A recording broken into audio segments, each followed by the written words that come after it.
and welcome to episode number 5 of the Canadian Money Roadmap podcast. I'm your host, Evan Neufeld. Today's topic is going to be about budgeting. We're going to take a look at how you budget, some rules of thumb for some of the major budget categories, and the main part of this that I would recommend that you listen to is the alternatives to budgeting.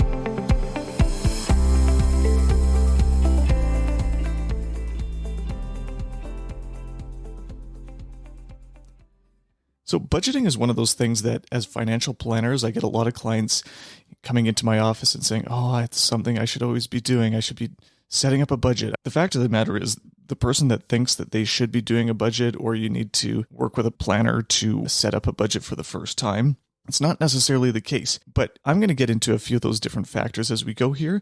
But as an intro to budgeting, a budget is a proactive thing instead of a reactive thing. It's setting aside a portion of your paycheck for different categories of spending. So your vehicles, groceries, going out for meals, gifts, insurance, everything that you want to spend money on, and especially the things that you don't want to spend money on, but you know you have to. The point of a budget is that once that category has been used up for the month, you need to stop spending on those items or borrow from another category for the month. It keeps you on track to spend only the money you have. But because it's restrictive, people tend to avoid budgets. It's not fun having a spreadsheet or a piece of software tell you where and when you can spend your money. And so people usually just disregard them. And I'm going to come back to this a number of times throughout the episode here. But budgeting is one of those topics that, as a financial planner who works with many different types of clients, it's very interesting to see the people that do and do not use budgets. So the people that are in most need of a budget, the people that say, oh, new year, new me, I got to set up a budget this year, I'm going to do it. Versus the people that have had a budget in place for a long time, they're probably the people that don't actually need a budget because the discipline that's required to set up and stick to a budget in the first place is the same type of discipline that you need to not overspend on your own without even knowing where your money's going. I'm going to talk about a few different ways that you can get out of that rut of not being a budgeter. Full disclosure, I'm not a budgeter either. I hate budgeting, and the way that my brain works, I can't do it. So I am going to be in the camp of people that don't budget. And so my alternative here gets in the way of my own bad discipline when it comes to budgeting. But because this episode is about budgeting, I should probably tell you how to budget and what some of those things are that you can do. So a budget is all about your data. Okay, so what you're spending, what you need to spend, and what you need to plan for. But bad or incomplete data leads to a bad or incomplete budget. So where does that data come from? Well, you can do it manually. A spreadsheet is the tried and true method of doing a budget using Excel or numbers. That's one of the main ways that you can do that. Most of those programs actually have templates built into them that you can just load up and you can see a simple monthly budget. These are great tools to use and they're free. You can plug your numbers in there and you can see how it changes month to month and you can make your adjustments as needed. I've got a tool from part of our financial planning software that we use that's free. I've linked it in the show notes here, and it just shows you a few different categories, a few of the basics. There's not 75 different categories. It's pretty simple, but it's a good start so you can see where you're currently spending, where you'd like to end up, and then what the difference is in each category so you can make those adjustments or you know exactly where you need to make those adjustments. So a spreadsheet is the first one, but everything is manual. And again, for people that aren't interested, don't have the discipline to do budgeting, manually inputting all of your transactions and all of your spending for a month, that's probably not going to be the best system for you. Another option for budgeting is also a manual process, but it's less about spreadsheets and more about physical, tangible feedback. Okay, we refer to it as the envelope system. I've never done the envelope system, but I know people who have and really, really, really like it. So maybe this could be something for you. So what you do is you set up your budget for each category of spending. So like I mentioned before, your groceries, your insurance, your gifts, your going out, your restaurants, all that kind of stuff. And for every envelope, you set aside exactly the amount of cash that you want to allocate for that month. Okay, this isn't using your Visa. This isn't using your debit card. This is using cash, because the way that our brains work, we're actually wired to have a little bit of pain associated with the actual transaction of changing the hands of our money. So if we are physically handing our money over, it doesn't feel as good as using a credit card, which is simple. It's kind of a faceless transaction there with a credit card. And so the cash system here, it lets you see exactly how much is left, and you can physically feel how much you're handing over for each of the categories. Now, in this time of COVID-19, cash is one of those things that's not really being used as much anymore. So the envelope system might need a bit of a modern take in our current environment, but that is another strategy that you could use. Now, I mentioned some software before to automate your transactions at least. So it kind of combines the spreadsheet system with a little bit of automation. The first one that people use a lot is called Mint. And Mint is an app that you can download on your phone, on your computer, wherever, and it actually connects directly to your bank account, to your credit cards and everything, and it imports all of your transactions automatically. So what you have to do then is just categorize each of them, and the system actually learns over time.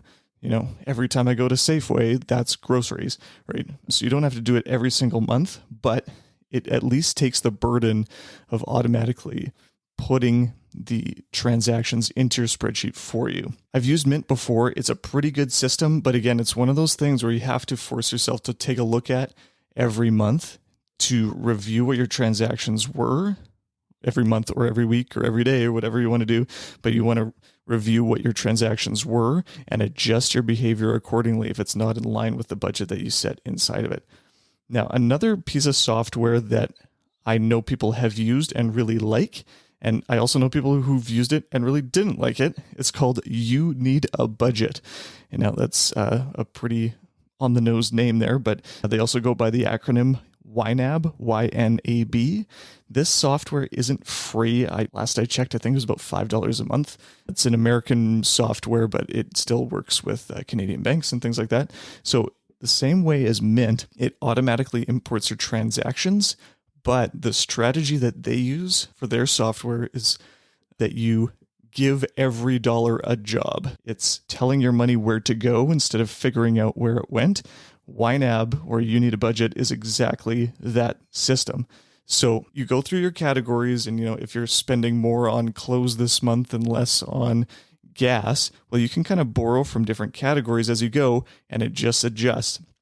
The problem that I have with YNAB is that you essentially need to pay attention to the software and not to the dollars in your bank account, because you are always allocating for the future, which is great. But at the same time, it's really, really tough to see a growing balance in your checking account and not want to spend it. So, for example, if you want to replace your phone every 2 years, YNAB says, okay, you should set aside $10 a month for the next 2 years. And then by the time you actually want to spend that money, you've already saved for it. So you just do it. And the only way that that works is if the money is already in your checking account for that dollar amount and for that category. And so if you're continually looking at your checking accounts like, my goodness, I've got $10,000 in here, but you're not realizing that you've essentially pre-saved for all of the things that you don't anticipate saving for, the new set of winter tires, the home insurance, the big one-time purchases that you need to make, you can get yourself into trouble really quickly with that system. If you're looking at your bank account and seeing that money as spendable, you need to stick with the YNAB system and keep looking at your categories of what you're able to spend that month. Another thing that people ask me all the time is rules of thumb when it comes to budgeting. How much should I be saving? How much should I be spending on a house? How much should I be spending on a car? These things, there's a lot more nuance to those specific types of questions, but I'm going to talk more about macro categories of your needs, your wants, and your saving. Okay, so the rule of thumb that goes along with those three macro categories is the 50-30-20 rule.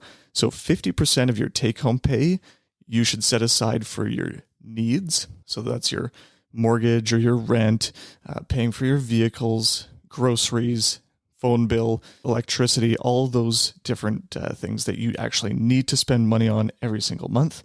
then 30% of your take-home pay on your wants. So that's going out. That's probably buying new clothes. I know you need to buy new clothes at some point, but a lot of people spend more on clothes than they need to. Netflix subscription, things like that. And then finally, 20% on debt repayment and savings. So is that enough for your specific circumstance for saving or debt repayment? Maybe it is, maybe it isn't. But I would recommend that you work with an advisor or a financial planner to make sure that the savings and debt repayment categories are best suited to your situation. If you do charitable giving on a regular basis, I recommend that you take it out of that wants category of the 30%. So if you're doing charitable giving, I would say that you should do 50% on needs, 20% on wants, 10% on charitable giving, and 20% on savings and debt repayment. You can tweak that to however you'd like, but if you're looking for rules of thumb, that's what I would recommend there. Now, I've alluded to this part of the podcast a couple of times already for the people that are not interested in budgeting, don't have the discipline to budget, have said in the past that they want to set up a budget. I'm in the same boat as most of you that are probably listening to this. So what I recommend for people that don't want to be tracking their spending every month, they don't want to set up the spreadsheet, they don't want to have to take a look at every single transaction and then have a month that, something unexpected comes up and the whole thing explodes and you throw your hands up and say, forget it, I'm never budgeting again. What I recommend you do is you first automate all of your good habits. So your good habits include paying your bills, paying off your debt, savings, charitable giving. Is that something that you want to do? All of the things that you know you have to do in a month and you can automate, do it. Because the last thing that you want to do is make a decision on whether you should do this or do that when it comes to needs or wants. So take care of all of your savings, all of your debt repayment, your bill payments, your mortgage, of course, that's usually taken care of already. But anything that you can automate that you know you're going to be spending money on every month, do it. So that once you've done all of the good things with your money, then you can spend the rest. So as long as you're not going into any additional credit card debt or adding onto your line of credit or things like that, you're essentially staying in good shape because all of the things that you want to do, including saving for the future, you filled up your emergency fund, you're taking care of the long-term savings, you're paying off your debt, everything that you know you want to do that month is already being taken care of. So automate all of your good habits, don't increase your personal debt, spend the rest. Obviously, this isn't as comprehensive as a full budget, but you know your money will be going to the right places automatically and allows you to be flexible. So for example, some months may be more expensive, like December because of Christmas gifts, or the month that your vehicle insurance is due. Unless you're using a system like YNAB where you automatically are saving well in advance of those times where you're going to need the money, which is great, but most people aren't going to do it, myself included. So the flexibility of the automate your good habits system is really, really nice so that you can still take care of everything that you need to do while not being hampered by the restrictions of a monthly budget. So the unconventional advice here is if you've ever said, I need to set up a budget or this is the year I'm going to get control of my money, the reality is that you probably shouldn't try to set up a budget because you're probably not going to stick to it. So I recommend this automate your good habits approach so that you can start some good habits with a system taking care of it for you instead of your own willpower. So when I think of budgeting, I think of dieting and trying to lose weight just by dieting. And the statistics say with a diet that the people that lose weight by dieting, 90% of them gain all of that weight back within 5 years. This is anecdotal evidence here for sure, but if you get some success from budgeting, the chances are most people kind of slip back into their old habits if they don't have a system that's really sustainable. So we get a lot of people that will get motivated for one day. It's the New Year's resolution problem. People get motivated for a very short period of time and then forget about it. So automating your habits, letting a system take care of the good stuff for you will get you on a better track than actually having the motivation every month to track all of your transactions. So if your spending got you into trouble in the first place, you need the help of a system because willpower alone rarely works for long enough to make a difference. The first month that you're looking at setting up a budget or starting an automation system, set up a system for automatic debt repayment first. Okay, so if you have student loans, if you have a line of credit, if you have a personal loan to somebody else, set up an automatic transfer to that person's account, to your line of credit, to your student loans institution, whatever the case may be. Set it up automatically so you never have to choose month to month, because most people will find that over time, I think I've been paying off this much per month. But in reality, if you miss a month here, you're late a month there, and it doesn't have any significant repercussions for you, you're probably not going to stick with that system. So automate it. So as soon as you get paid, have the system take care of that money first off.